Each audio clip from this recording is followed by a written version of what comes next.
Ladies and gentlemen, boys and girls, welcome to another episode of the Let's Keep It a Buck podcast, episode 71. 71, let me get the gunshots in. Episode 71 in the building. Real quick, no Omar on today's pod.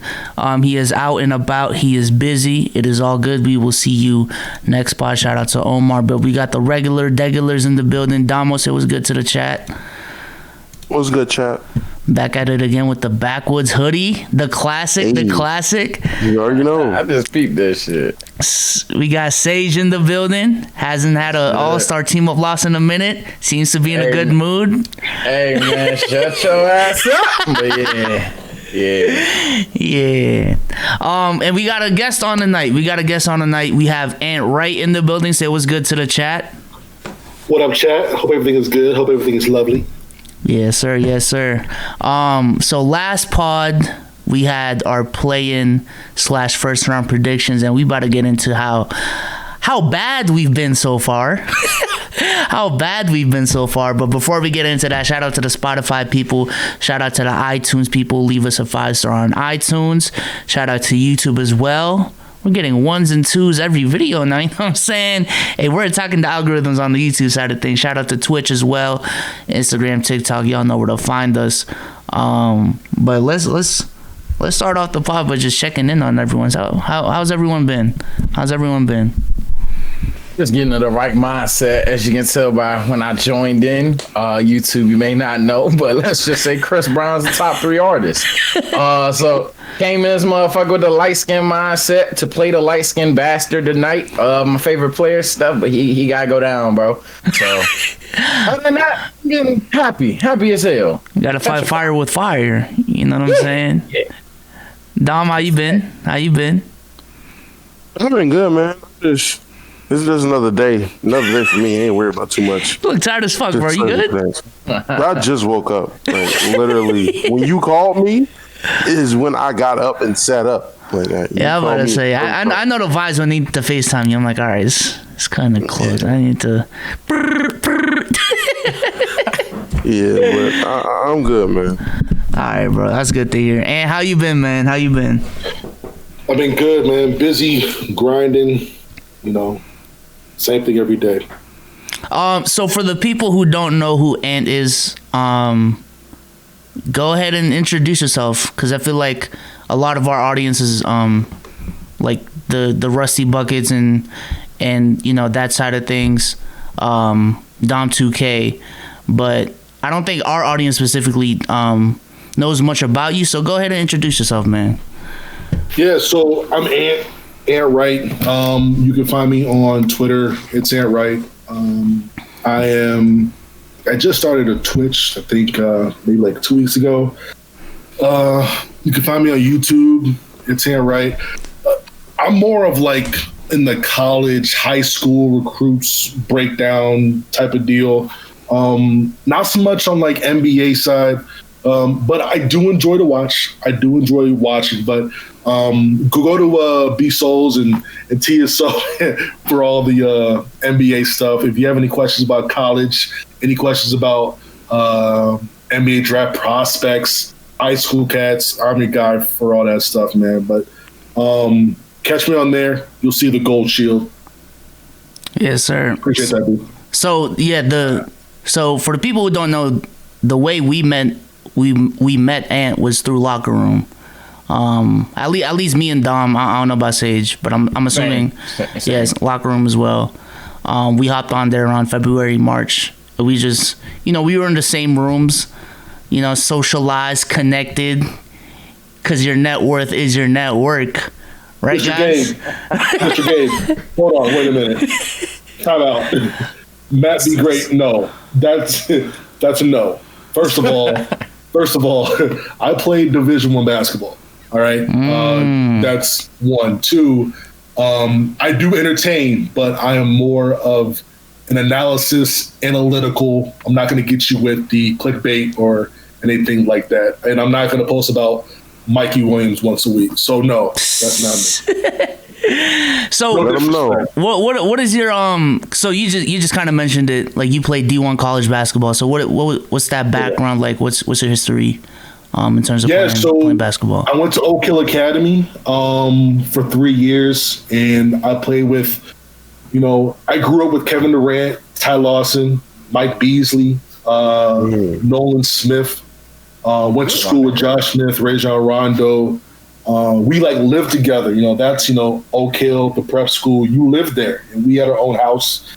We're just kicking it, and got a chance to play at the Division I level. And the older I get, the more I realize that that's not normal to play at that level. Yeah, no, not really. Not normal at all. Not really. Yeah. Wait, so you had a house and you lived with Rondo and Josh Smith and them, or? Yeah. Yes. So on Oak Hill's campus, we had our own varsity basketball house, and goddamn, we lived upstairs. It was me, Josh, Rondo, and cats that are still playing overseas, and it was a lot of fun, man. That's dope. So I remember when I sent you the topics, Wordy said you played at Michigan State, and you were quick to correct me, bro. You played at Michigan. So what was what was that experience like? Like playing a lot D1? of fun, man. Yeah, a lot of fun, man. It was humbling. It was rewarding. There were times when I didn't play in 2 games in a row, and then there were other times where I started and was the leading scorer. And people always say my biggest game was in the NCAA tournament, where me and Blake Griffin were going back and forth head to head. So you get Blake. You get all the gear. Blake. Wait. Blake Griffin going head to head. Boy, need that. Yeah. But look though. What was the stat line looking like? But look though, when we okay. I was say was it head to head, or were you the opponent? No, all right. So let me add some context to it. So context is key. By the end of the game, the broadcast had called Blake Griffin and me the players of the game, right? So, but there was a tweet that went out about a year ago that said, quote this with the most disrespectful media graphic, right? And I posted that of me and him side by side each other. It said players of the game, and Anthony Wright had 14 points, 6 boards, blah blah blah, right? Then it goes Blake Griffin with 32 and 17.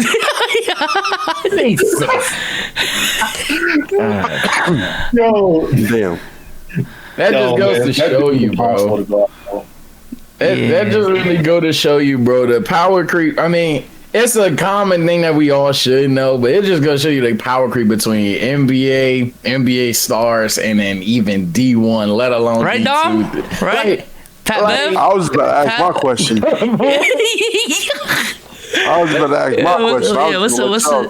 the question? What's the question, bro? Yo, so hey, man, you're the perfect person to ask the question, man. Look, do you feel that you could outshoot any particular NBA player? Like if you was to pick NBA player, not 1-on-1, not you take a spot in the league, just y'all meet up in the gym, y'all got to put up 20 shots each against each other. Do you feel you outshooting some guys in the league right now? Or are they in the league? There's no way I can outshoot anybody. Yes. Okay. And that's not me being arrogant. That's just me just understanding who I am. Now, if it came to dunking, at my prime, I couldn't do it because I was about 6'5", 7'2" wingspan, but my vertical wasn't up in the 40s. It was roughly around 35, 36. And I couldn't really dunk at that level. But in terms of just shooting, yes, and that is no cap, and that's no disrespect. Because there's one thing about it is, especially if it's timed, a lot of cats won't even get to 20 because they're so busy catching the ball, getting their feet right, shooting it, watching it go in, exhaling, getting the ball, and they're just taking forever. but 20 balls and you got to shoot them all within 45 seconds. Yes, I could. First of all, let's add some context to Dom's question. Yeah, right. Yeah. Because Dom over here making the hold your soul. No, you didn't. No, Sage, break it down. How did it actually go? What's the context of Dom's question for the people who don't know? I'm not regular. I'm not regular. I feel you. Put that out there, but I'm not regular. There's a lot of regular cats out there who talk out the side of their neck, thinking that they can do some things. That's true. But I'm not regular. I'm in the 1%. I like that. You know what? I'm taking that. And I'm letting you know right now, I'm taking that from now on. Every time I do this from now on, Don't you in the 1%? Don't you in the 1%? You know what? I might not be in the 1. I ain't gonna say I'm in the 1 because Ant went D1. I'm about to say. Ant went D1. I'm not gonna lie. Did you go head to head with Blake Griffin? Blake. I give him his respects. I ain't gonna say I'm in the 1%. I'm definitely in the fucking 3 though. I'm definitely in the 3%, nigga. I'm just saying. You in the 3? What? This is what I'm talking about. What has been done for you to be in the 3%? What's on the First of all, the OG argument was can I replace Pat Bev on offense? Then Dom switched that to boiled down to Pat Bev doesn't shoot anyways. So if I can outshoot him, that means I can outplay him offensively. I can outshoot him. I can outshoot Pat Bev. In an NBA game? No, just in the contest. Just we meet up. Yeah, that's after all the you know. You know that Pat Beverly has a higher 3-point percentage than Larry Bird. You know that, right? Yes, I do understand that. I do understand that. But my only rebuttal would be, when people leave you open, I mean, you should be able to hit if you can shoot. That's my thing. Y'all gonna be open. You said it's a shooting contest. That's what I'm saying. Again, it's a shooting contest. I feel like he gets a lot of open. He gets a lot of open looks. Shooters know here we go. That shooting wide open. If you're a shooter, you would know that shooting wide open at times is harder than shooting with a guy somewhere near you. Talk to him. Listen, man. When we're talking about guys that have to take difficult shots and open shots, maybe we having a conversation. But when it's just the guy that shoots open looks, it's different, man. When all your shots are open shots, I'm not about to say, oh man, they might be a little bit hard. No, you only take about 3-4 a game. They all open. You don't think after a 10-year career of Pat Bev shooting like 37% plus from 3, why would all of his shots still be open? 75% of them holes is open, man. 75% of them is open, man. Shots, he shoots 4 threes a game. All 4. All of them are open, wide open. And can I add some more context? In the grand scheme of things, you know this, so I don't know why we're doing this. NBA open? Ain't the fuck open. Ain't regular open. I wish you was on the court shooting open NBA shots at a 40% clip. Different. Hey. I ain't like everybody else, man. Oh my god. I ain't like everybody else, Top man. 9%. Top I ain't 9%. a normal cat. Top 10%. I'm in that top 10 percentile on the planet, man. You're a high value man, bro. Hey. Oh man! It's the worst part is he picked Pat Bev. I'm gonna say JaVale McGee. You're gonna pick fucking Kenneth Reed. I don't trust nobody that's a millionaire to look homeless like that, bro. Can't do it. Anywho, I just had to ask Ant-Man, and I had to ask you because there's a lot of people that feel it's just disrespectful to even fathom being able to do anything better than an NBA player because they're an NBA player. I just had to get your opinion on it. Disrespect to you. Like when it comes to being a regular dude, it's just not gonna happen. I feel you, and it's a good thing that I'm just not a regular dude. Crazy, right? Crazy. And could you break down why you think it wouldn't happen? Yeah, that's a good question. You say what? Can you break down why you think it wouldn't happen? Why you don't think Dom could beat Pat Bev in the 3-point shooting contest? Because the fact that he shoots like 37 or 38% from 3. You're downplaying it. 39.7. 39. So he's been shooting very well this year. He's been shooting well this year. Someone like that is shooting that from 3 in an NBA game. Do you understand how fast they're going? For them to have to, he has to set his feet. He has to worry about who's behind him. Everybody in the league's got the wingspan. They can close out. Defenses are set up today to stop the 3-point shooter. The fact that you think that you could beat someone like that who's going at their own pace is ridiculous. Ludicrous. Only person he worried about behind him is NBA Karen because he's sitting open in the corner, bro. I'm not worried about Pat Bev, man. I'm not worried about Pat Bev, man. I don't care. I don't care. I'm being blatantly disrespectful to that man until I manifest it. I'm sorry. I'm just living that way until it happens. Oh my God. I just want to be blatantly disrespectful. I have a question. I have a follow-up question for you, buddy. I don't know if you've heard me say this in a locker room. I think this is the locker room I actually met you in. I don't know if you remember, but if you don't, it's cool. I'm a firm believer of what Dom believes is just the anti of the world, in the sense of the NBA players are on a whole different dimension from regular niggas. JaVale McGee dribbles better than you. JJ Barea has a better post up than you. Who's the shitty? Trae Young defends better than you, et cetera, et cetera. I believe if you're in the NBA, it's a good 99.999% chance you do everything better, like exponentially better than a regular person. What would you say to that? That is facts. I mean, have you ever seen a Division I player against like a regular varsity team? Yeah. When it comes to that, so this is just my experience. So whenever I came home from Oak Hill and like I played at the local like Y or little rec center and all that, it was one step up from going against chairs, and it wasn't that far. He calling people walking chairs to YMCA. I can't.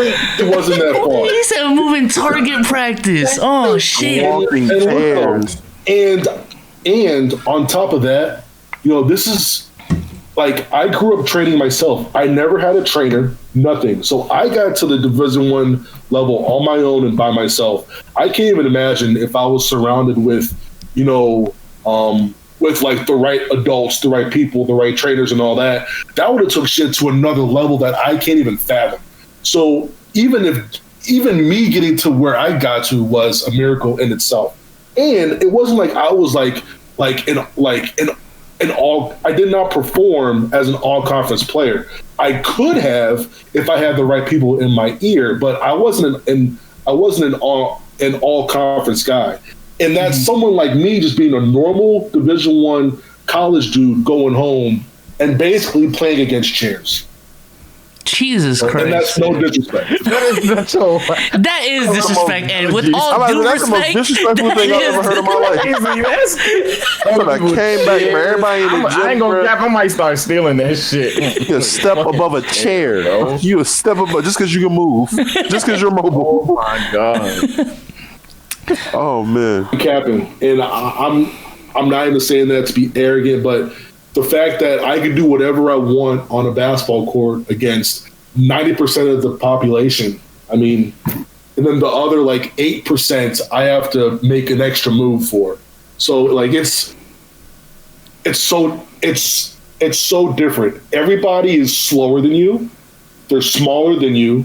They can't contest any of your shots. So, yes, you're going up that's against just KD every game he plays, it sounds like. Yes, within 35 feet. Within 35 feet, I am 2 dribbles away from hitting a 3 in your face or dunking on you, either or. You know what I mean? And that's just kind of how that goes.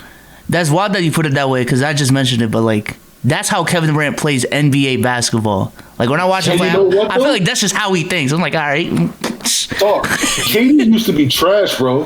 When we were growing up at 13 years old, he was not that good. It got to the point where I thought he was so trash. My high school coach at Oak Hill Academy, I'm 15 years old, right? Sophomore. I'm back there with Rajon and Josh, and we just won the national championship. We're on the bus. My coach calls me up and he goes, "Hey, come here for a sec." He's like, "Hey, can you tell me about this Kevin Durant kid?" I'm in 10th grade, right? I'm like, he is garbage. Like, he is terrible. I'm like, What about him was bad? no. What about him was bad at the time? Like, he was small. So I was, so in 10th grade, I was about 6'5", 220. He was about, last time I saw him, he was like 6'3", like 160, 150. And he couldn't really dribble. He couldn't take contact. He could kind of shoot it, but not really. But he was like, tell me about Kevin Durant. He's blowing up over at National. I'm like, blowing up what? I'm like, he's terrible. He's garbage. And I go, look, you need to get Ty Lawson. Ty, I've known him since we were like 12 years old. That cat is the best point guard I've ever seen in my entire life. He goes, okay. But tell me more about this Kevin Durant kid. I'm like, dog, shut up. Like, he's terrible. And then, bro, I get back to the dorms. We have AAU practice about 3 weeks later, right? I walk in fashionably late because I'm one of the top dudes in the entire country. Yeah. I walk in fashionably late. I got my backpack on. I got my slides with my high socks on. I'm walking all bow-legged, all slow. You know what I'm talking about? You like walking the gym and like, hey, Aunt Wright's in the building. I'm like, so I look up and I see this dude like, all right. All I hear is boom. I look up and I see this dude galloping up and down the court, head from 30. I'm like, this thing is like 6'10". I'm like, yo, who is this? They're like, yo, that's 6. I'm like, what? They're like, yo, that's fucking KD. I'm like, no, it's not. No, it's not. No, it's not. So apparently this motherfucker grew like 7 inches, 7, 8 inches. In one summer? From I didn't see him since beginning of freshman year, and apparently his 9th and 10th grade year he grew to be about 6'8", and then by the time I saw him he was about 6'9". Oh man! And then so this was on our Nike team, right? Yeah. You know what I did? Went to Adidas. I had to go to the Adidas team. I'm like, you know what? All right, I'll let you have this one. I'll let you have this. KD was in the practice looking crazy. Can you imagine? He looked stupid. I'm like, what is? I had like a nervous breakdown that night. I'm like, Mom, you didn't tell me this was happening. She goes, oh yeah, Wanda told me he was at the church and he was staying there all night and he was up there and he tried to kick him out and he found his way back in to work on his game and I thought you knew. I'm like, how am I supposed to know 6 hours away at Oak Hill? And sure enough, he came to Oak Hill Academy when I was a junior, and so did Ty. Mm-hmm. So that was a lot of fun. That's a great story, bro. Can you imagine? I wish I would have seen Ant's face, literally telling his coach, "Bro, KD's trash. Like, why are we talking about walking in the gym with the confidence of one of the best dudes in here, no sweat. Like, I've seen that strut of walking in fastly late so many times. I can see it. I've done it. I know. To look on the court and be like, oh, no, I'm with it. You're like overwhelmingly second. Like, you're like, oh fuck. I think he heard me. I think my coach told him what I said. That was all bad. Nigga grew on demand. That was all bad, bro. That set me back like a good few levels, bro. I had to mentally, the morale just the humbling. Mentally, that got me. I was almost top 20 in the country, right? And from the time I was like the 7th grade, all the blogs and all that stuff, which was still popping back then. I don't know, And every blog that came out with the top kids in our grade, they would come out almost every month. It was me, then it was Ty, then it was Ty Lawson, then it was me, and it would just go back and back and forth, back and forth. Number 3 was always the same dude, It was Scotty Reynolds. He was always number 3. Who was that? Scotty Reynolds. He played at Villanova. Light-skinned dude. He hit a big shot. Anyways, but he was always number 3, and then KD was always not even on the list sometimes. Like, we're talking like top 50 dudes in the area, not the country, the area. That's wild. DC, Maryland, Virginia, like he was never in there. And then he just came up out of nowhere, bro. It just took everybody's thunder. Now he's top 15 all time. Yeah, now he's like, that's so weird to me, bro. Well, yeah, bro. He wasn't even top 50 in DMV. Now he's top 15 ballers of all time, bro. I'll be in the boonies. I see Confederate flags all over the place, and I see a kid walk out the gas station wearing some KDs. I'm like, what is going on? What is happening? Like it is so weird to me seeing cats just out in the middle of nowhere wearing his initials. Like it's still weird to me, bro. It's still weird to me. Yeah. That felt like me with Marquise Chris on a way smaller scale, though. On a way smaller scale. Marquise Chris was not that good in high school. He could just jump, then go. Like, same thing. I go away. I'm watching the draft, and I'm like, number 7 pick, the Sacramento Kings take Marquise Chris. I'm like, why does that name look familiar? Look, whole 6'9", 6'10" of them just stands up. I'm like, that's not Keith, is it? Call my friend from Sac immediately. Yo, is Keith in the draft? Oh, yeah, you ain't here? Yeah, he went to Washington, grew like 6 inches and just got a 40-inch vertical. I'm like, how? What like, when did this happen? Now he dunking and fighting everybody. Was never tough in high school. Now he fighting everybody in the league, though. Like crazy stuff. God be designing players like that. Like, this is not the first, second, third, 100,000th story of a player being shitter and then getting a growth spurt in the summer and ending up like top 30 in the league or some shit. Like, this is the fact this is a normal thing is crazy to me.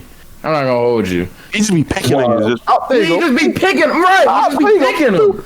You're like, oh, you some shit? That's crazy. I got you, but don't even worry about it.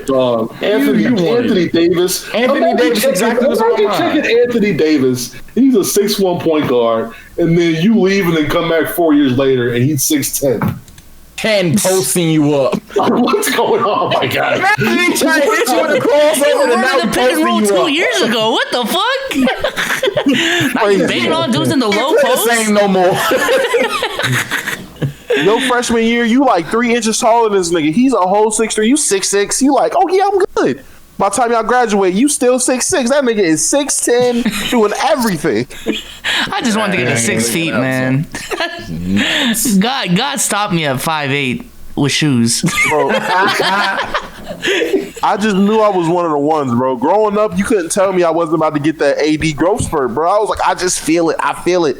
I know I'm about to get this extra 5 inches this one summer coming along.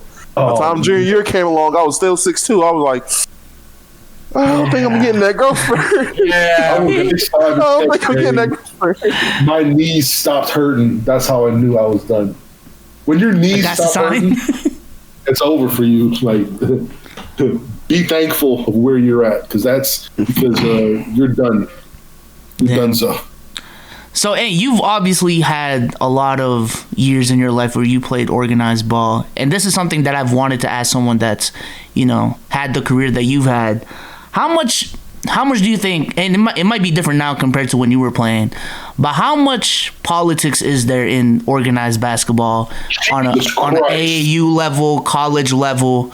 Or do you think it's just like, if you're good, people will find you? It's so bad. It's so bad. It's so bad. The politics are so bad. And I'm going to use myself as an example. Okay.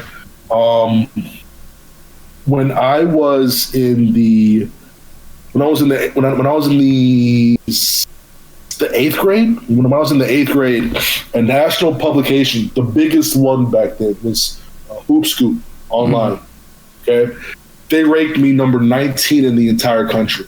Number 19. Mm-hmm. I was ahead of everybody. Like, I was ahead of Greg Oden. I was ahead of all these dudes, right? Number 19. From the 8th grade through the 9th grade, I did not play on a national level at all. Like, even AAU, I was playing more local games. I didn't get out there. I didn't go to camps. Didn't do any of that, right? Mm-hmm. they put me at the next ranking. I was ranked number like 280 or something like that. I'm like, the fuck did I do? Like, what do you mean? Like, I'm 280. So now I'm 280, right? I didn't do anything except go to Oak Hill Academy. Guess where they put me? Top Number 30. 36. Number 36. They put me at number 36 just because of where I was in school now. Like, that's politics. That's politics working for me, politics working against somebody else. Mm-hmm. There is a dude right now playing in Michigan, probably a top 30 sophomore in the country. But because he doesn't, not sophomore, junior, but because he does not play on a prep team, he's ranked, he dropped from like number 50 to like 70 something. So, but if you had put him on Oak Hill, if you put him on Sunrise Christian, Montverde Academy, he's going to be a top 30, top 25 player all day, every day. There's so much politics in the game, and some people are so good that they blast through that. Like, one of the biggest guys is probably like Otto Porter. Mm-hmm. That's someone who didn't have politics working for him, but he was so good. He was able to get through all that, play in the Round Ball Classic, wasn't a McDonald's, went to Georgetown, he did his thing, and got to the league. Sometimes talent carries you. Sometimes it's all about politics and hype. Like Bronny James, there's no way that kid is a top 25 player in his class. That was my next question. Like, what is a player that's you feel like is all politics? He's a nice player. I think he's a nice player, but that's all politics. Dwayne Wade's son, Zaire Wade, he went from unranked to top 200. The first thing I said was calls were made. So those are like the people that you guys would like recognize right away. But stuff like that happens all the time where guys move up or move down. Or if a team subscribes to a certain page, now they get some say in, hey, move this kid up 10, 12 spots over this kid because he wants the similar scholarships there. And it's real sinister stuff, man. Yeah, that's wild because obviously the scale I've experienced at is not that. I'm talking about like motherfucker at Rec. His dad's the coach of the team, so I'm on the bench the whole time. Like, bro, start me at the 3. Like, what are we doing here? But nah, I know. Yeah, in terms of organized basketball, it's way more than that. So I appreciate the insight on that. All levels, man. Happens at all levels. Yeah, Dom, what was the look for though? Yeah, 2 questionable looks there. Not top 25, bro. Not top 25. I felt Bronny might be actually top 25. I felt kind of. I don't know. When I see Bronny, I see the skill, I see the game. I mean, yeah, I'll take that back. He might not be top 25. His players better. Never mind. But the second one is like, man, you could have been asking me about politics and. I played organized ball since I was 3. Like I played travel teams. I played AAU. I've been invited to Nike camps. I was too scared to go because I was like, nah, I don't think I'm that good. But that was my problem. But okay, do you have stories? Do you have stories to share about politics? Even I got a story, and I'm not even. All right, I played the least. I played the least out of everyone in here. So if y'all got stories, man, I am here. Zion's from my city. Like, what are we talking about? Like, come on, man. I got stories, but nope. Crazy, bro. Nah, it's good though. Let Ant have the floor, man. Let Ant have the floor, man. Crazy, bro. Dog, spit a story. Crazy, What's crazy? Talk about Zion. Talk about. All right. Sage, you heard too. I ain't gonna get. Even I got a little story, but I was like legit at that time, so I don't know how much it count. But it was like AAU or some shit. And I ain't got no stories like that. I ain't got stories like I might have 1 or 2 like solid stories, but I ain't got no stories. Not no me going up against Blake on the same like. Yeah, I ain't got it on that scale. Disclaimers, nothing like that. Yeah. It's long story short. I make it not even 30 seconds long. I dropped off Coach Kidd for the 10th spot on the team. Never saw an invite ever again because I dropped him off. And during the practice, oh yeah, he look good. Yada yada yada yada. The second I 7-0 this nigga in the drill, get no call, bro. I'm like, oh wow. That's how it is. So had it been a different person in line, I'd be on the wow. I might have cared about basketball, but you just ruined my 7-year-old dream and shit. It's crazy. Because after that shit, I said, well, fuck it. It don't matter to me. Some niggas is old. Autismus, yes. I follow high school ball very, very closely. So don't try me, my guy. So you sticking with your guns? You don't think Bronny's that good? No. Just because you're not top 25 doesn't mean you're not good. I just don't think he's top to the hype, 25. Yeah. He's just not a top 25 player. And if you look at the other guys in his class, you would also understand that he's not a top 25 guy. I would have him probably in the top 125, 130 range, which is still a 4-star talent. And that's nothing to scoff at. You're still in the 1%.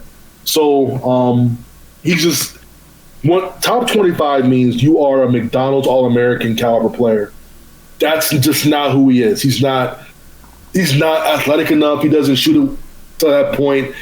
He's not a takeover type of person. High IQ, good passer.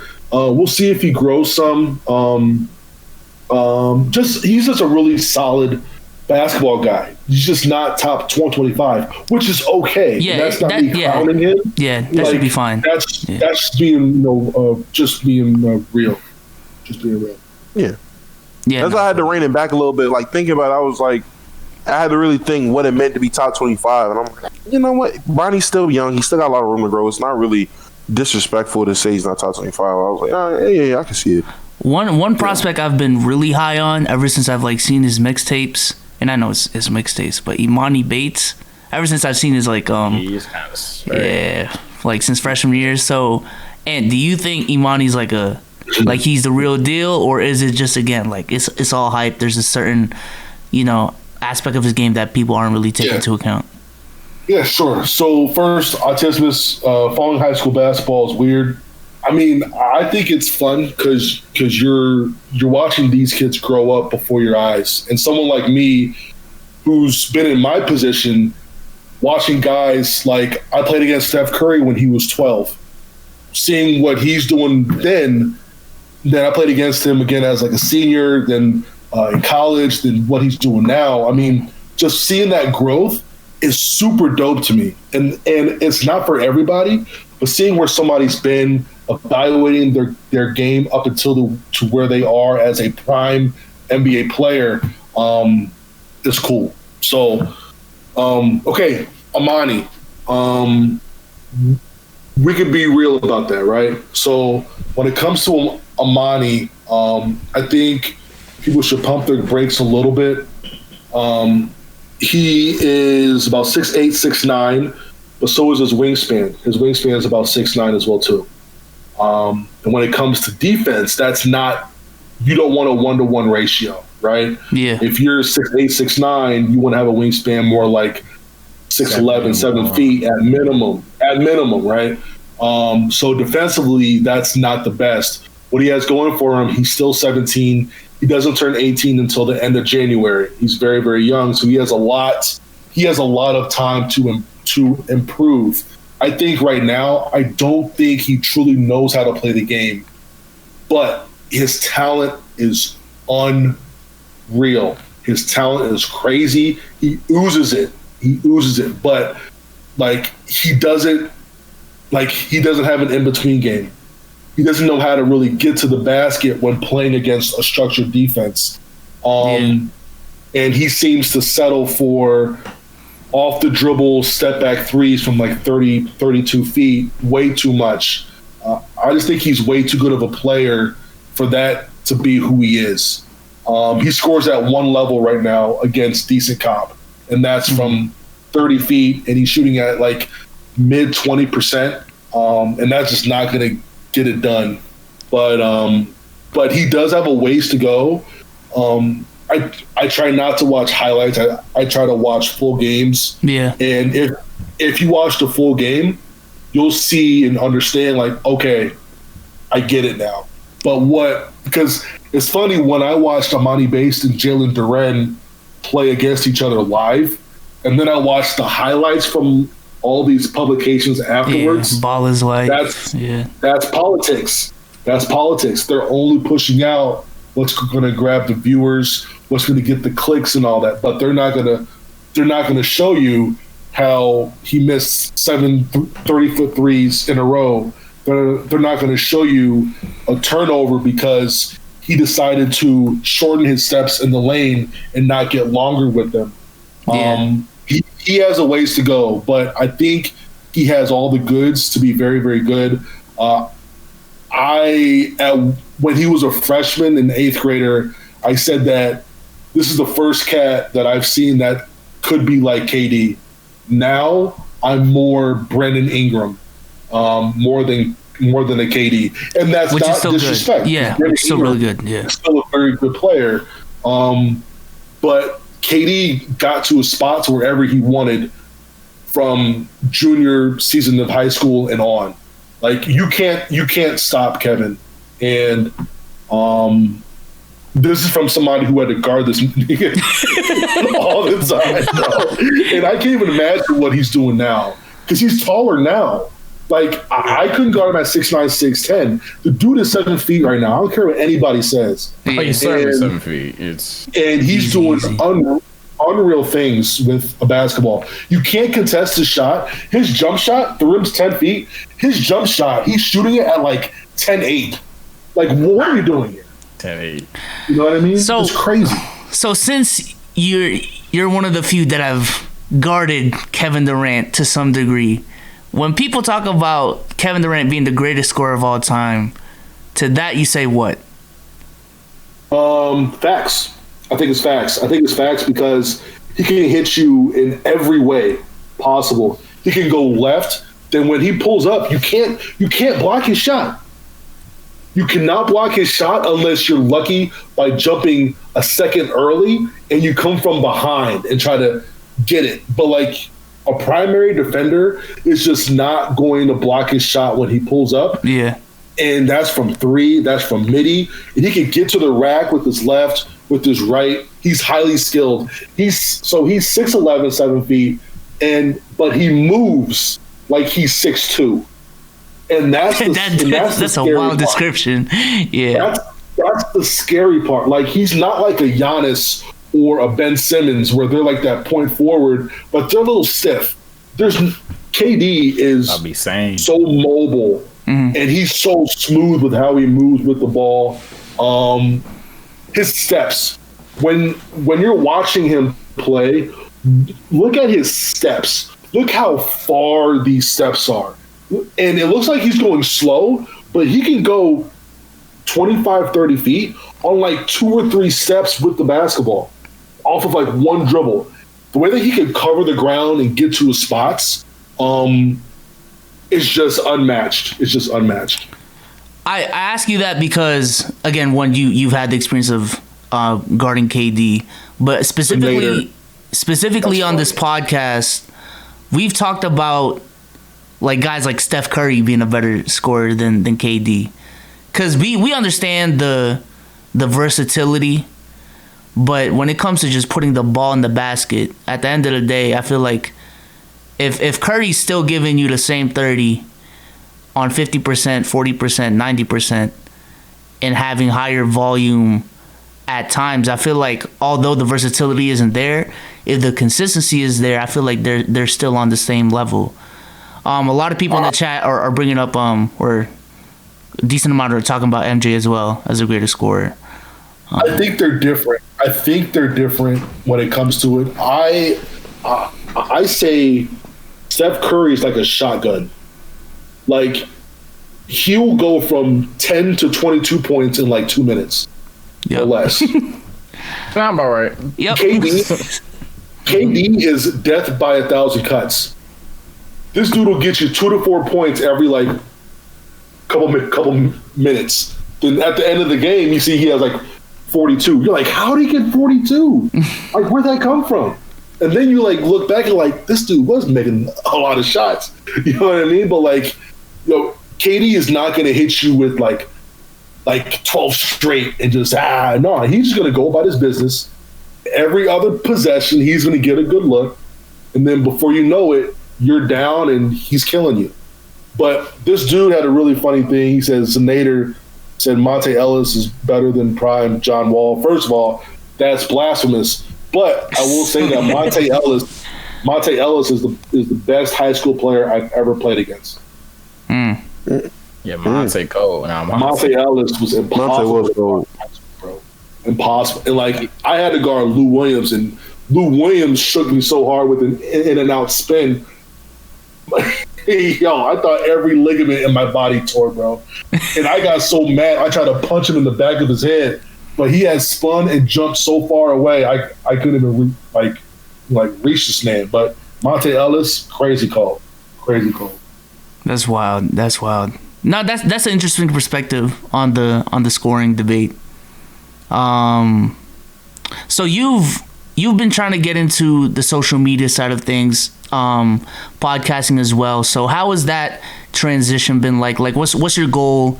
Essentially, is there a goal, or you just on Twitter chopping it up with people, stuff like that? Because obviously we met through Locker Room, and your influence on Twitter and shit like that. So yeah. So my goal at the end of the day is just growth and winning every day, man. Right now on Twitter, like I don't even know. I think I have like almost 24,000 followers, but I've been putting about a year into my YouTube channel now, and watching that slowly grow over time, and that's a grind, as you know. Then there's Locker Room out there too. They got their thing going on with Spotify, so I'm interested in seeing where I fit in that whole thing, if something with that happens, and I just want to continue being me. I just want to continue just growing every single day, working on my craft, make sure that I'm delivering the content that the people want and that the people want to see, and it's got to be something that I also enjoy doing. And I love making content. I love it where I can engage with my community, and I think that's super dope. Being able to be someone where I've been, and for people to have access to my experiences or like where I've been, I think is super unique. And I'm just trying to just grow and do this thing the right way, because I think I'm going to have an opportunity coming up at some point. I don't know when, don't know where, don't know by who, but I need to make sure that I'm ready, and I need to make sure that my community is also ready to make that move with me. No, I feel that. That's definitely. I feel like you're definitely on the right track as well. Because I was talking about this on my second channel. I was like, when it comes down to it, especially now, the big thing is what separates you from the crowd. Like, why am I gonna watch you instead of the 50 other YouTubers out there?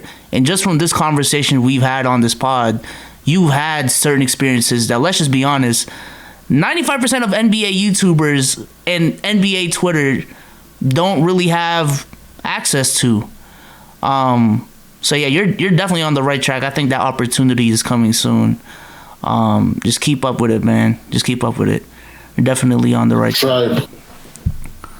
Man said I played Curry when he was 12 in high school. I was saying, in college. I played Lou Will. I'm just casually dropping names. Like 99% of the community ain't gonna be able to relate. Yeah, I live with Rondo and Josh Smith. You know what I'm saying? Content's gonna be genuine by default. Yeah, like you're good. You are definitely good.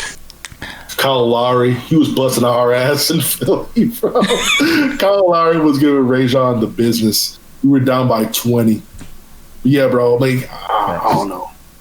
Man, the ability to just be like, I played in the NCAA tournament, and you can legit go to the film and show people you not matching up completely against Blake, but your name on the same graphic as Blake Griffin, and you had a great game. Like, That alone puts you in a different category than almost everyone on the NBA community side of fucking YouTube. Shit, NBA, I think Twitter, all that. Jimmy High Roller literally has a video about his D1 career, and that video has like 1 million views. And from all the stories Ant told me, he has like 21 million view videos in the pocket. Dog, Jimmy High Roller. He doesn't know me. I don't know him really, but he had a video about Oak Hill that pissed me off. Talk about it. It pissed me off. If you want to. He said, he's like, is this the greatest Oak Hill team ever assembled? We're gonna look into it. Right? So I'm like looking at the thumbnail. I'm like, I played with all these niggas. Hold on. So I click on this, right? This dude made it seem like Josh Smith, Mike Beasley, Ty Lawson, Brandon Jennings, and all these cats played on the same team. And KD too. Nobody was there at the same time. Nobody was there at the same time. Rajon and Josh were there my sophomore year. My junior year, it was KD and Ty. Then my senior year, Ty was still there along with Nolan Smith and Mike Beasley. We leave. Then the following year, it's Nolan Smith, and I believe Brandon Jennings was there the following year. So he made it seem like they all played on the same team at the same time? Yes. That was the first video and the last video I've ever watched of his. So that's actually a perfect segue to one of the questions I've just been forgetting throughout this whole fucking stream. Is when it comes to NBA YouTubers, including myself, Sage, Jimmy High Roller, like you mentioned, I've seen it on ESPN a lot where certain analysts would be like, bro, a lot of these people haven't played real basketball. They haven't played in the NBA. So do they have any business of talking about basketball at this level and having the platforms that they have? Do you think there's some credibility to those statements, or do you think like basketball is something that really it really doesn't, as long as you back your shit up with facts and it makes logical sense, you can really talk about it with anyone? So first of all, it's the fact that basketball is universal, first of all. Second of all, look at Scott Drew. He just won a national championship at Baylor, right? People would listen to him if he wanted to talk about basketball on an NBA platform. He was a student manager in college, okay? So anybody can have an opinion about the game. Anybody. Now, when you go out of your way and then you start disrespecting the game and you've never really played the game, then there's an issue, in my opinion. But if you are in it to, share the game, share your analysis, your opinion should hold weight. And whether you have a bunch of followers or you don't, whether you play the game or you didn't. Because on the flip side, there are cats who played a lot of time in the NBA. I listen to them talk, and I'm like, that's the thing. This dude has no clue what he's talking about. I was like Ryan Hollins, Kendrick Perkins. Kendrick just sounds like some dudes play at a certain level where they didn't have to learn the nuances of the game. Some guys played at a certain level where, they are mentally a certain way to where they're crazy enough just to be focused on one or two things, and that's what made them great. A lot of NBA players cannot analyze a basketball game.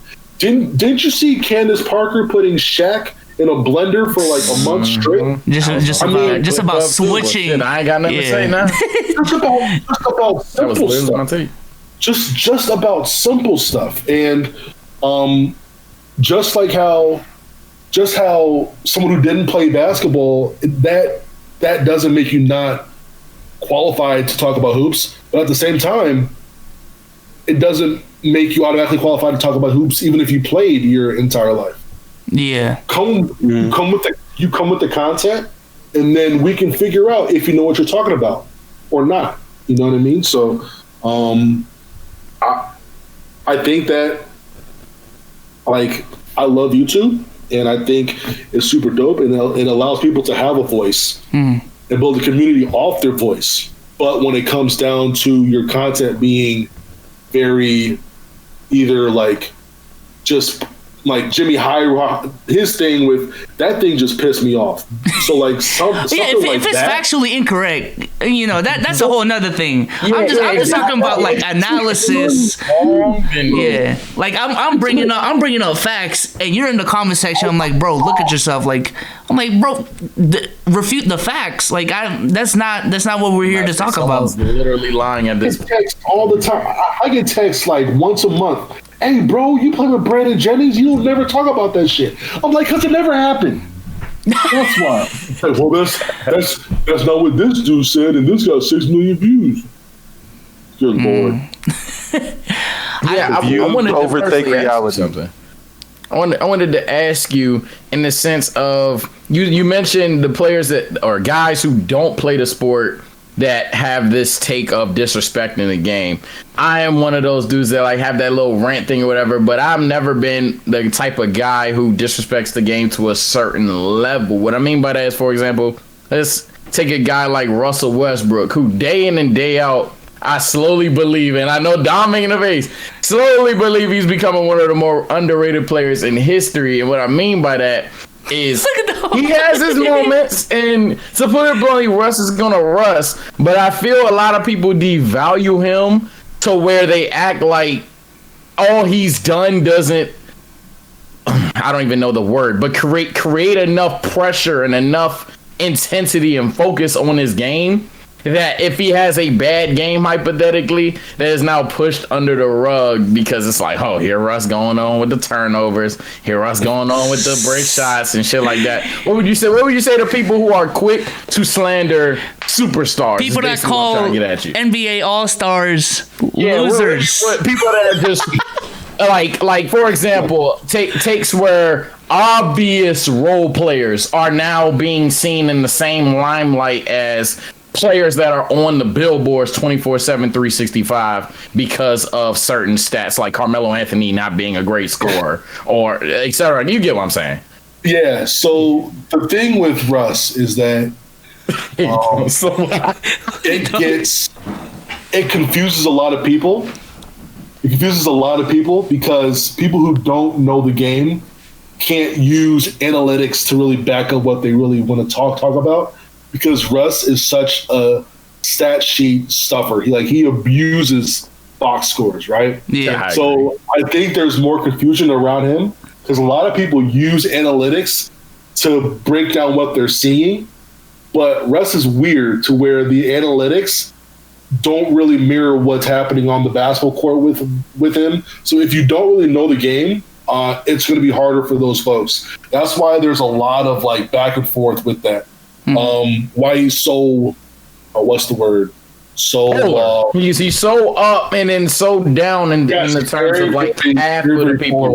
Yeah, he's like NBA young boy and basketball players to me. Seriously. In terms of an artist who people view as either the GOAT or food. I would think that perfectly goes with Russell Westbrook. I just dominated face. Nobody goes on Wayne. I would say that's a bad analogy though. It would make sense. It would make sense if YoungBoy was to put out like great single after single after single, but then when he puts out a fucking album, it's trash, or he misses a lot with the album. That's more Russ. Listen, no, because the problem with YoungBoy is his fans is why a lot of people don't like him, because his fans hold him to such a high regard, and it's like, bro, he's not up here with these people, therefore you have to like hate him just to humble him.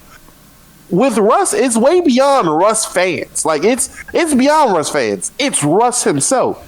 And they're talking about me. I call Russ a loser every chance I get. So And Dave, and Melo. Listen.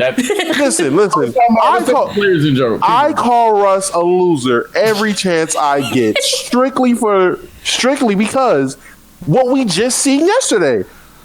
Everything Russ is great at never matters when he needs it to matter. When it's time to win, when he's been the best player on a playoff team, he's out in the first round because either A, the team is just not what it needs to be, which I give it to him. He's not had the perfect team all the time.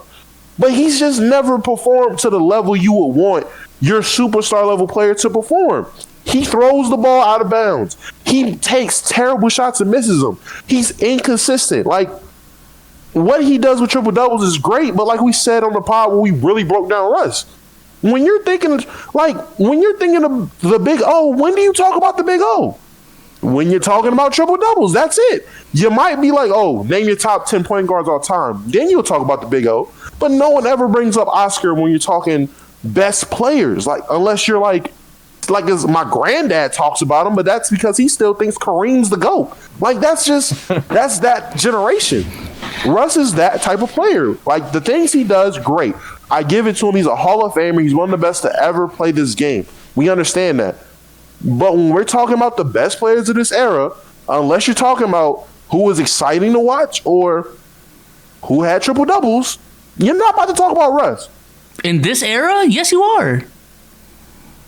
I'm talking. Well, when we get older, I'm saying when we get older, when we get to the point to where we're talking to our kids and grandkids about what we watch with basketball, we're gonna say, "Well, Russ was amazing because he was exciting and this and that." But they're gonna be it's gonna be about 15 point guards in the next 10 years to come out, and it's gonna be they're clearly better than Russ. Like 15 guys about to come out clearly better than Russ. I don't know about that. I think Russ's career is actually a career that'll age better than what is perceived right now.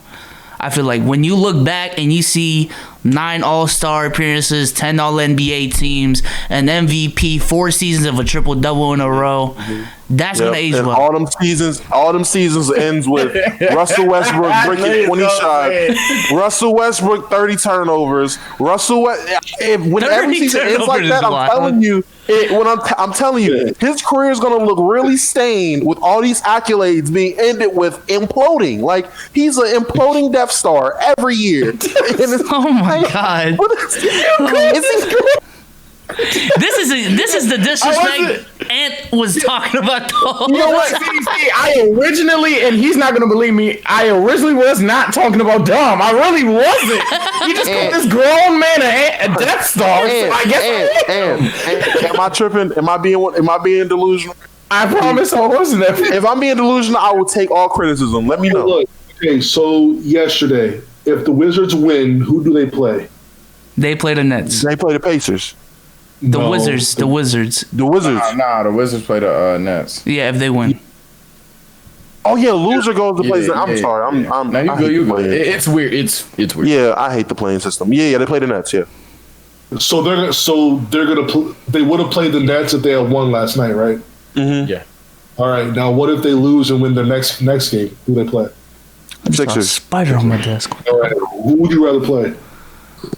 If I'm Russ, the Nets. Yeah, better against KD. 1.5% the Nets. Also, because the Nets defense is sus. Why would Russ want to play against Kyrie, James, and KD?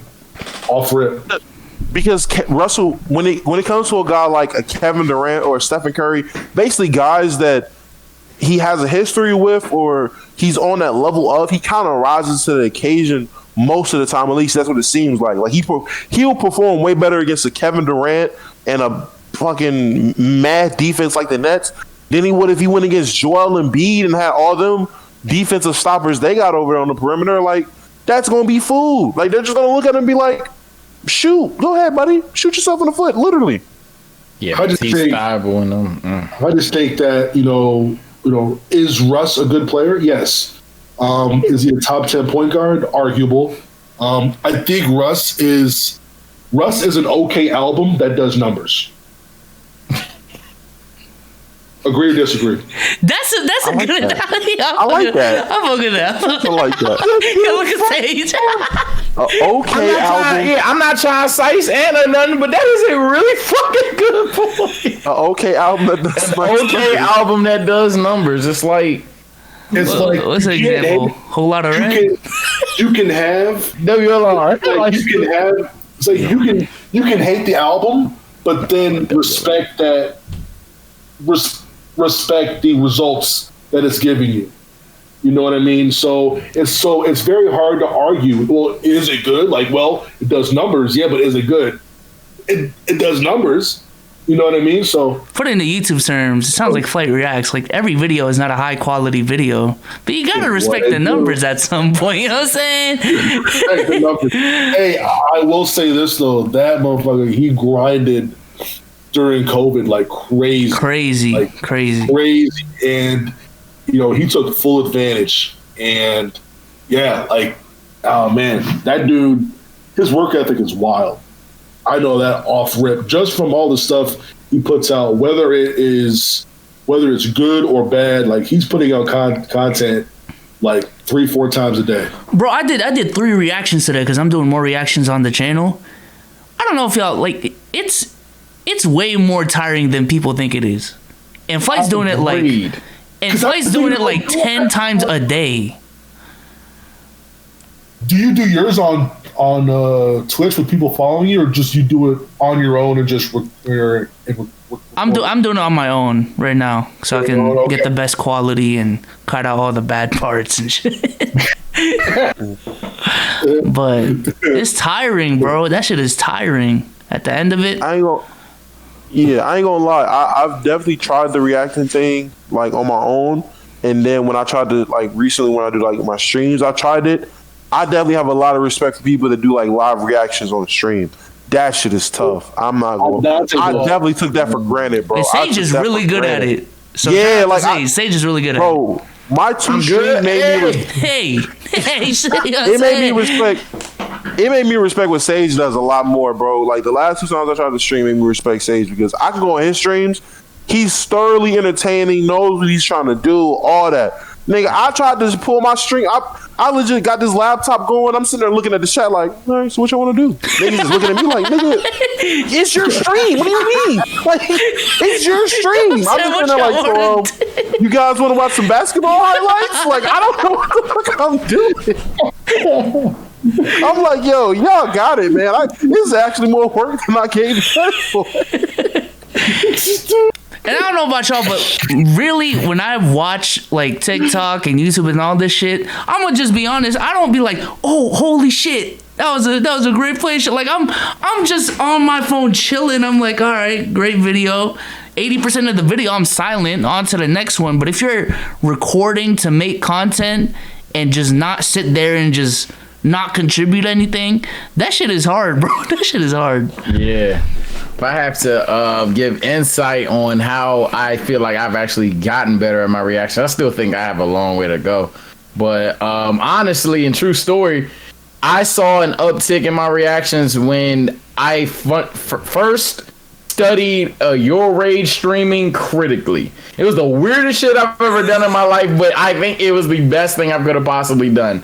Because he's one of my favorite content creators, and I personally think, I ain't gonna lie, I think he's the most entertaining stream in the game right now. I don't think it's that close either. I can watch Rage do any fucking thing, and I'm entertained. Shout out YG. But when I studied him critically, I noticed there's never dead air. There's never cease of thought. There's never inference outside of being quiet to imply a joke or to imply that something is important on the screen.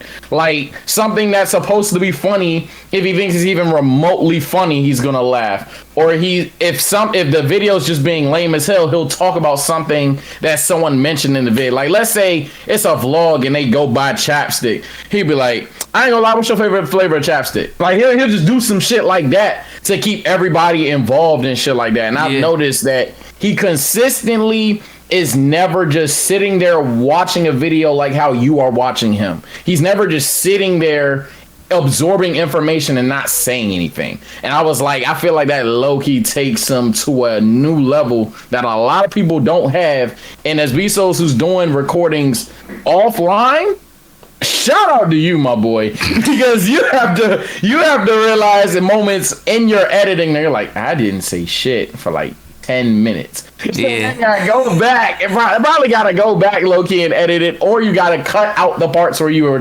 Shout out to you, because that's different. Shout out to playback, etc., etc. But I couldn't imagine doing that. I'm not gonna hold you. Shout out to Jersey Boy Marv for the 2 subs. But yeah, Appreciate you, Jersey. Way more difficult. And since a lot of our audience is in the basketball space, if y'all are trying to go grow any platform out there, treat it like basketball in the sense of like watch film with like intent. Like what Sage just said is essentially Kobe watching film and applying it to his game. And what I used to do with my NBA videos, I would watch Don 2K's videos, Lowe's videos, Corzemba's videos, and I would just pick up on the small shit. Like, what type of footage are they using? What are the transitions they're putting on? Like, even when it comes to the thumbnails, like, why is it structured the way they are? What type of font they're using? That type of shit. This is a craft that you would benefit a lot if you studied it than just like bullshitting it. If you really want to take it serious. But yeah, I 100% agree. I mean, I literally, and I saw someone in chat say, "Study, grown man, tough." Hey man, you want to grow up in this world? You gonna study some grown ass man. You gonna study some grown ass women too. If you dedicated to your craft, my guy. Hey, I'ma say how it is. Now you know I don't give a fuck. If you dedicated to your craft, you gon' dead ass take things in a viewpoint that you wouldn't find yourself viewing things as. Like, imagine if Ant, for example, goes to an NBA game, goes to the NBA Finals, and while everybody's watching, they're waiting for the big shot to fall. He's talking about, in the third quarter, they ran a fucking out 4-1 out, drove and kicked 42 horns. You know, he shortened his euros. As a result, he was able to kick it to the corner. The bubble cut. Like, he's studying the game completely different than the guy next to him spilling his beer, talking about hit the shot. You gonna have to. If you dedicate it to your craft, you gonna have to. Step up. Yeah, like, step up, bro. Yeah. Oh yeah, just step up on Kurt. Hey, Step up how on do you Curry, feel about bro. that? It's an inside joke. How do you feel about, I believe, Chris Webber? We talked about it several times. I think it was Chris Oscar Webber Robertson. It was Oscar Robertson? Wow. Okay, so Oscar Robertson, someone was talking about guarding Steph Curry being challenging or whatever, yada, yada, yada. And Oscar's, long story short, is just like, step up. What would you say to that? Man, old guys are so stupid. I swear, they're so stupid. They're so stupid. You gotta step up. You gotta go up and get up in them. I'm like, Get up in it. catch up. You're not even be able to catch up. Like, Hand in their face. Use your left hand. Like, this is not 5-star camp. Like, calm down. Like, it's like, no, that is not happening. First of all, your Converse sneakers are going to get busted up by the second quarter. You have no ankle supports on them joints. Like, you about to be done, my guy. Like, no, like, leave it alone. Leave it alone. I hate it. I hate when old fans want to talk about that. But if you look at NBA history, they always clown on the modern era. Like, I remember when Wilt Chamberlain was on some talk show talking about how, Mike is too soft to play in his era of plumbers. Oh, right? yeah. He was talking about how the game changed because Wilt was so dominant. Meanwhile, for MJ, they're changing the game to make it easier for him.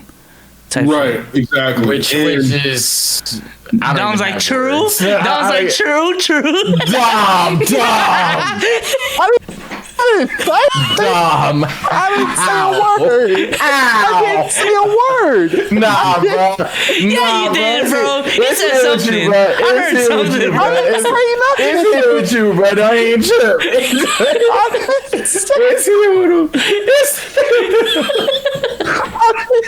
This motherfucker said,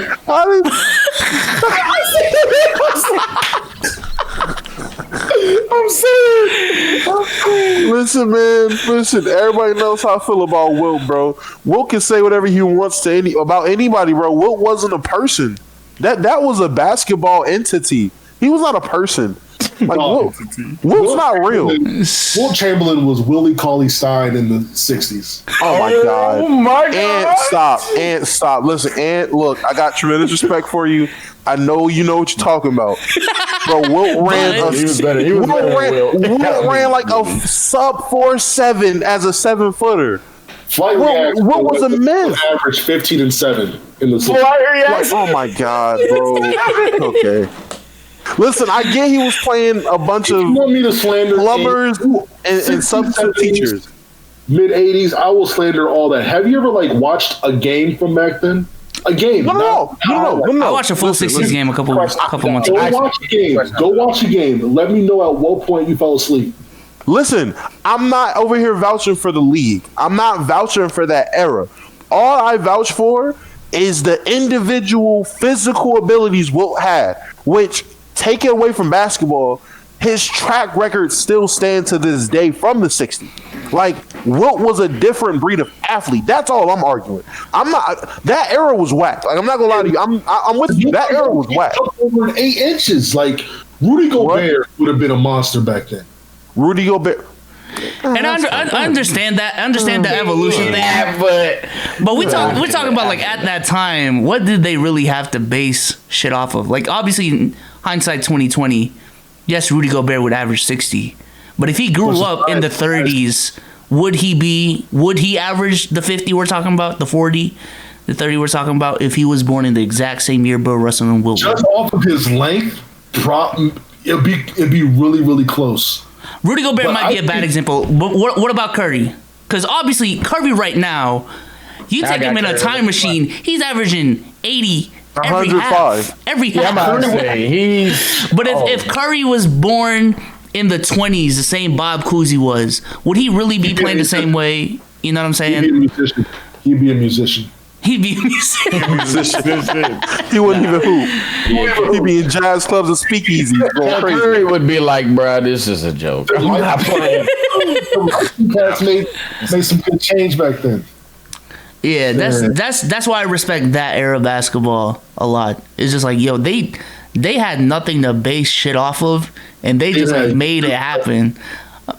So they just did stuff like they're like, hey, wait, hold on. What if I shoot it, but I jump backwards, kinda? Yeah, I'm about to say, yeah. They just start They doing shoot straight up. What they gonna do if I do this, yo? What if the invention of in and out instead of a crossover? What if I? They're not gonna see this tomorrow. They're not gonna see this coming. I'm gonna tell you what changed the game when they was like, you know what? Instead of going up my right, what if I just we can use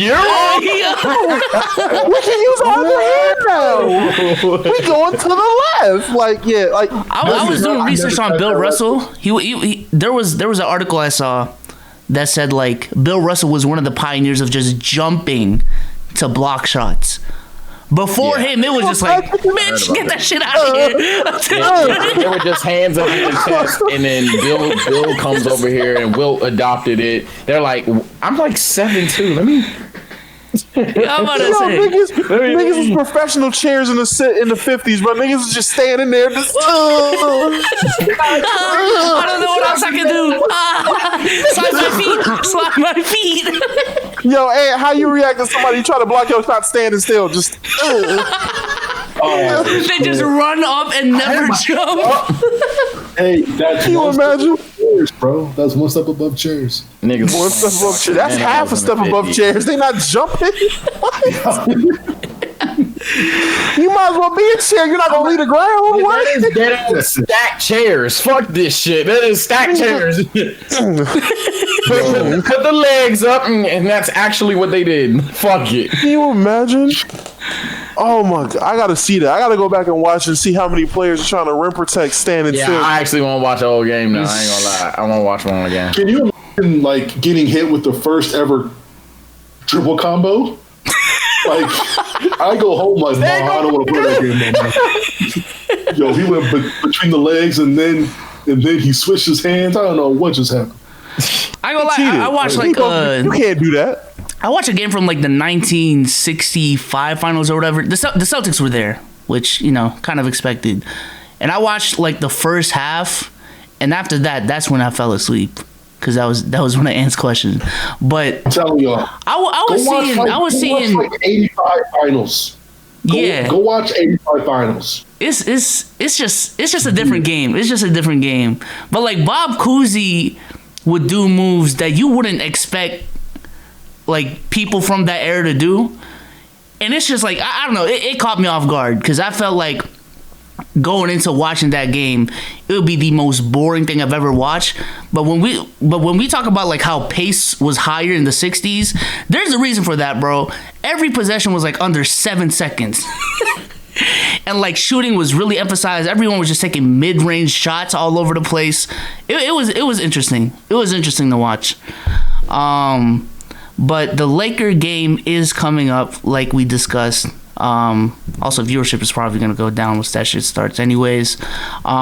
So, do y'all have any more questions for Ant before we close this pod? I got one just because it's Curry related, and it can pivot us out of here. We just got done talking about the old era. Based off of your stance, Ant, where Curry or KD, would either of them fit in your top 10? Very casual question. Y'all gonna hate my top 10. Like, let's hear it real quick. Fuck it. You got 8 minutes. Let's go. Yeah. Both are in there. Both are in there. Wait, what's your top 10? Yeah, get listed. Maybe not in order, but just listed. You said what?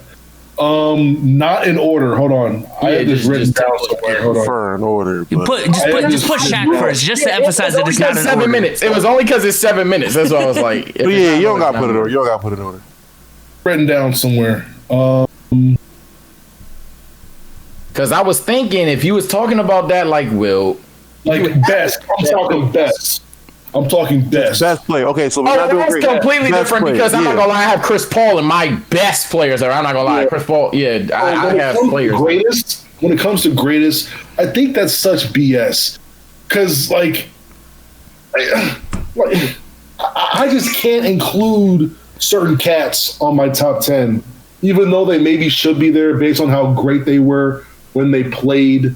Like, you know what I mean? Like, I get it, but you know what I'm saying? So in no order, okay? I have Kareem. I do have Wilt, because I think his athleticism would translate well to today's game. And with nutrition and protein and lifting and the knowledge of what you know today, he will be a freak. So I was kind of trolling earlier. Giannis on steroids, in my opinion. It's like wild Giannis stuff. and Bam hybrid, bro. Yeah, exactly. I do have Curry on there. I do have Shaq on there, Tim Duncan, LeBron, KD, Jordan, Kobe, and Akeem Olajuwon. So who's out? I didn't hear Magic or Bird. I didn't hear Larry. I didn't hear Magic or Bird. They're all out. You're not a big fan of the 80s Kings? Here's my thing. Would you take Bird over KD or LeBron? No. So get him out of there. Fair. That's fair. Hey. That's fair. I respect. I'm not gonna have someone who's not. No, you're not a. In my opinion, like I believe I took the top 2 at each position. Really, but I did have to get like 5 bigs in there, quote unquote, between Wilt, Kareem, Shaq, Duncan, and Akeem.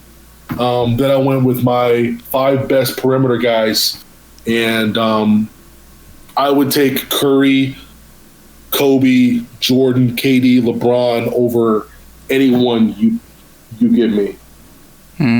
I feel like a lot of people are saying Bird over KD in the chat, and I think they're thinking great. in terms of they're talking about careers, but if we're talking about talent, It's a bigger debate than Put your eyes on. No, it's not a debate. Put your eyes on the screen. I hate people. Put your eyes on the screen and tell me what Larry Bird did outside of passing better than Kevin Durant. The answer Rebound. is what the fuck. He's a better leader. He wasn't a snake. You want to keep going? KD is an exponentially better. He was white. Exponentially better ball handler. He was white. He was a white hooper in a time where black people did not respect white hoopers for real. For real. Can we really be honest? Like at that time, they definitely respected white hoopers. What? No. Nah, niggas, nah. Niggas was not respect. Niggas was looking at Larry Bird like, man, he looked okay, but he didn't even like that until he popped that ass up, and he was like, oh no, Larry's like that. Like you ain't hear the stories of his teammates like. First day of practice, like, yeah, I got this guy. I'm gonna just step up and got their ass smack up, nigga. Like, yo, I will say Bird is underrated in the sense that, like, yo, we're seeing Luka right now, like, dominate the game and not being like this crazy ass athlete. What's to say Bird can't do the same? But Bird cannot handle the ball like that. He couldn't move like that either. Thank you. But you don't think because you brought up Wilt, but you brought up Wilt as well. You don't think if Bird played in this era, he wouldn't move differently as well? He'll handle a lot better if he played in this era. But he's probably more like this is no disrespect. Like, please understand this. No disrespect. But like. He would be more of like a Joe Ingles. That's disrespect. I can't give it that. I can't give it that. See. Joe Ingles. I was gonna say my hot take. I was gonna say we got 3 minutes left. All I'm gonna say is low key, in my opinion, KD. That was gonna be my hot take. Hey, how you about to say no disrespect and say Joe Ingles? Hey, yo, I'm joking. No, you're not, bro. Stop. I'm joking. I actually don't. No disrespect, though. No, I was playing. I had to do it. All right, bro. Okay. In my opinion, if he was training at the protein right and all that, I would see him being more of like a Chris Middleton type. I think he could possibly be an all-star, but I think you're downplaying Bird, bro. I ain't gonna lie to you. Downplaying Bird big time. Go and watch the NBA Finals, bro. You're gonna be like, this cat didn't even bend his knees when he runs. Like, he didn't have to. Are you talking about Bird by the time he was banged up? He didn't have to. In his prime, he was moving. 85? That's his prime. Go watch the NBA Finals, bro. You're gonna be laughing the whole time. Yeah, laughing at how crazy Bird is hitting turnaround jumpers. Yeah, Bird was like that. No, Bird had it. I ain't gonna lie. My man's was catching the ball on the wing, putting the ball straight up in the air, and doing fake passes, bro. Like it's hilarious. Go skinny watch. Jokic. He's a little Jokic. He's just little Nikola. Nicolo Jokic. Hey, that's pretty close. Yeah, I feel like Jokic should be a better comparison than Chris Middleton. But Jokic is still an amazing offensive player, even though he can't move. If you want to say that, like he still gets the bucket. Oriented. I think he'll be way more perimeter oriented because even though he was a 3, he still low key acted like a stretch 4 to me. In modern basketball, yeah. But modern basketball wise, he was still a stretch 4, even though he played the 3 back then. But it's because everyone stood within 15 feet of the rim at all times. Yeah, I'm about to say that's just because what that era was. Like a lot of 3s were just smaller version of 4s. It seemed like back then. Like the game was just bigger. But if you put him in today's game, he's in better shape. He probably slim up a little bit. I'm not gonna say he's more of an athlete, but he's just gonna be more fluent with his movements of getting to his spot. Like how Luka, he will look so much how Luka looks. Like I honestly feel like what Luka is right now. That's how I handle. That is what Larry would be in today's game. Like Larry growing up in this era would be what Luka is, like easily. In terms of impact, leadership, like attitude, like Larry fits the mold perfectly. Look, we got to pack up, but all I'm going to say is someone said Bird the better shooter. Nah. I ain't saying all that, but Yeah, Kevin Durant best scorer I'm all about time. to say, that's not even me being biased to my Oh take. no. Who's better. This is one thing I want to say before we go, and it's 10 o'clock. I'm sorry, but I had to argue and shit. You fine? I had to argue with my uncle, and he was telling me how he know for a fact, hands down, Dennis Rodman is stopping. Kevin Durant ain't averaging 30 on Dennis Rodman. You know what? That would be a really good matchup because I think Rodman is crazy enough to try some things on him. Like grab his butt? Like what? Like, no, but like maybe like I think that a lot of dudes when they're set to guard him, they're already defeated and they're trying not to let him get to his spots and they already have a doubt about their defense on him. Mm-hmm. I think Rodman mentally, I think he could guard him. I'm not saying he's going to guard him well, but Rodman is going to try some crazy ass shit on him. Kawhi with Pat Bev mentality. That's just wild. And at like 6'8", super athletic. That was such a Pat Bev hater, bro. I swear to God. You see what that did to Pat Bev. Like, you see what that got Pat Bev. Like, I'm about to say, you know who I am. Like, what? Like, that's all it took. It took one Pat Bev game of him thinking he's like that to be like, okay, let me show you. Let me put you in your place. Nigga ain't mattered all series. He ain't mattered ever since that. Yeah, I think it would be. I think Dennis would surely, and I'm not downplaying Dennis Rodman. I promise you, I'm not. But I think what would happen if they were matched up in a series is Dennis would get a game where it's just like, wow, Kevin can't do shit, and then the rest of the series, Katie going back to be Katie regardless. I think once you hit a certain level of scoring ability in the NBA, hot take, cold take, whatever. I think the defense. Doesn't matter. But you're going to do you. If not, it doesn't matter. But you're going. Great to offense always beat great defense. I agree, 1,000,000%. Not even 100,000,000. And I'm looking in the chat, and people are saying KD's soft. I don't think y'all understand. Dennis Rodman is not about to just go out here clotheslining and punching him in the face and throwing him. Like, it's limits to what he can do physically to Kevin Durant shooting a basketball. You're not just about to take him out the air like it's 1982. Like it's not about to be that. Again, Rodman might try, and that's enough for. And then Rodman might be out of the game with the technical or flagrant too. Like, let's keep it out. That's tough. Well, let's close out this pod real quick. Let's close out. Last question before we do outros and before Ant plugs his shit.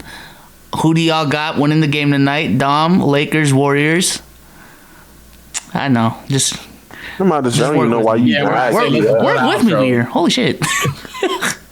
Well, okay. TSO, Dom, they got Lakers. And who you got winning the game tonight? I got Lakers.